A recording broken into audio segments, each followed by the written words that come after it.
Terus berlinang air mata, Golkaryanto, warga Jalan Masjid Kimarogan, Kertapati, Palembang, mendatangi Polrestabes Palembang untuk melaporkan anaknya yang hilang.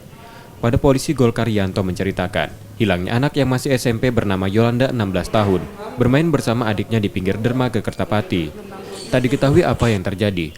Anaknya saat ini tidak ditemukan dan tak pulang ke rumah. Tidak mau main tukupan deh. Oh, di dekat rumah tuh lah. Di dermaga. Sama siapa? Ini dua beradik. Sama adiknya. Ah, terus? Sudah tuh hilang nih. Nggak balik-balik? Iya. Lah berapa hari, Pak? Dari jam 2 kemarin.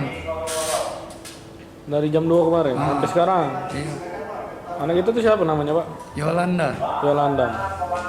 Kelas berapa ya? Kelas 2. SMA, Pak? SMP. Laporan orang tua korban saat ini sudah diterima polisi dan dalam penanganan Polrestabes Palembang. Yudi Kiswanto, Kompas TV, Palembang.